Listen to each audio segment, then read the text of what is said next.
Alam nyo ba kung bakit may mga kwentong pangpolitika na parang ayaw mamatay kahit pasabihin ng ebidensya na wala itong basehan? Ngayon, susuriin natin ang isang sanaysay na tumatalakay sa isang masasabi nating modernong alamat, ang paghahanap sa tinatawag na DDS unicorn. Kasi isipin nyo, di ba? Malinaw na sinabi ng PDA, ng PNP at ng NBI, negatibo ang resulta. Pero bakit? Ayon sa sanaysay na ating tatalakayin, tuloy pa rin ang pag-uusig sa isyung ito laban kay Pangulong Marcos. Yan ang tanong na nasa puso mismo ng pagsusuri natin ngayon. At dito na, pumapasok yung teorya ng may akda. Ang laban na ito ay hindi raw talaga tungkol sa paghahanap ng katotohanan. Tungkol daw ito sa motibasyon. So hindi ebidensya ang hinahanap, kundi isang bagay na mas mailap pa roon. At ito yung linyang binitiwan ng may akda na parang nagsasummarize ng lahat. Ang paghahanap na to daw ay parang paghabol sa isang unicorn. At itong metaphor na to, itong paghahalintulad na to, ang magiging susi natin para maintindihan ang buong issue ayon sa kanyang pananaw. Okay, so simulan natin sa unang bahagi, ang pangangaso sa unicorn. Ano ba talagang ibig sabihin ng may akda pag sinabi niyang may hinahanap na unicorn? So linawin natin, yung unicorn na tinutukoy dito, hindi yung hayop ha. Ito raw ay isang mythical, isang katang-isip na positive drug test. Sabi ng may akda, ang goal ng paghahanap dito ay hindi para malaman kung ano yung totoo. Ang goal daw ay para i-validate, para patunayan ang isang kwento na matagal na nilang binuo. Isang naratibo na kailangan nila para umiral. Sige, punta naman tayo sa ikalawang bahagi, isang kakaibang lohika. Kasi paano nagpapatuloy ang ganitong paghahanap kung wala namang mahanap, di ba? Sinasabi ng may akda na ito ay dahil sa isang partikular na paraan ng pag-iisip, isang saradong lohika. Tingnan nyo tong lohika na to. Ayon sa sanaysay, para siyang isang perfect circle, isang bilog na walang labasan. Unang batas, laging tama si Duterte. Ikalawang batas, kung mukhang nagkamali siya, well, simple lang. Balikan mo lang yung unang batas. Paano ka matatalo sa ganyang argumento, di ba? At anong resulta ng ganitong pag-iisip?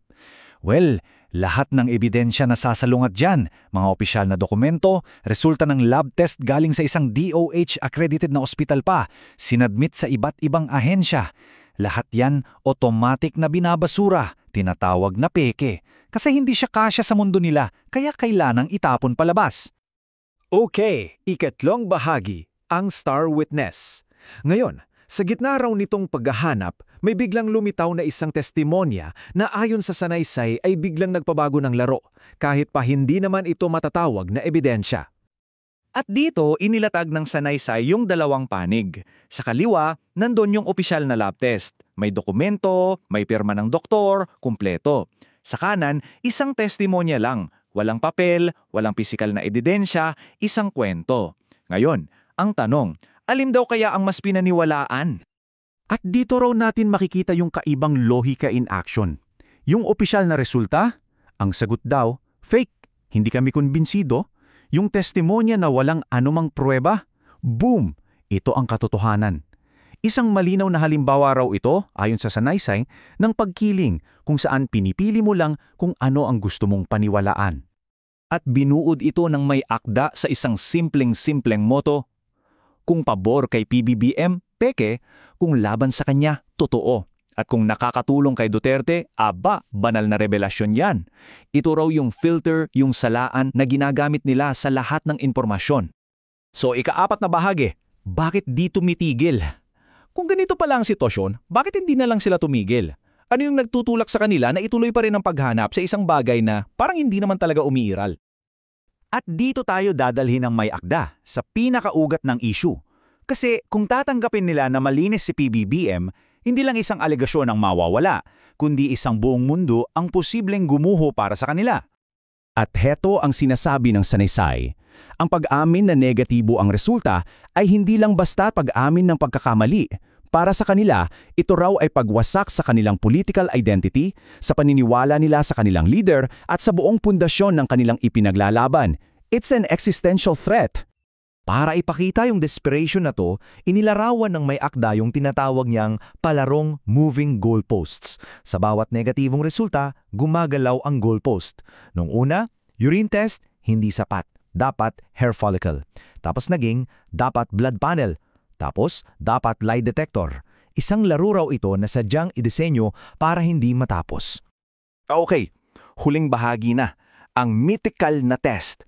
So kung hindi ito mahanap sa mga laboratorio, kung wala sa mga opisyal na dokumento, saan nga ba talaga umiiral itong positive test na ito? Dito na tayo sa konklusyon ng may akda. Ang sagot ayon sa sanaysay ay napakasimple lang. Ang unicorn ay umiiral. Totoo siya, pero hindi sa mundong ginagalawan nating lahat. Umiiral lang daw ito sa loob ng sarili nilang bubble, sa mga talumpati, sa mga Facebook post, sa mga chat group nila. Isang katotohanan na para lang sa kanila. At dito tayo iniiwan ng sanaysay. Sa isang mabigat na paalala, ang paghahanap ng unicorn ay hindi pang publikong pulisiya at ang halusinasyon ay hindi pamamahala. Isang kaisipan na nagtatanong sa ating lahat, kailan ba nagiging mapanganib ang isang kwentong pampolitika lalo na kapag nagsimula na itong hubugin ang realidad para sa marami? Salamat sa inyong pagsama!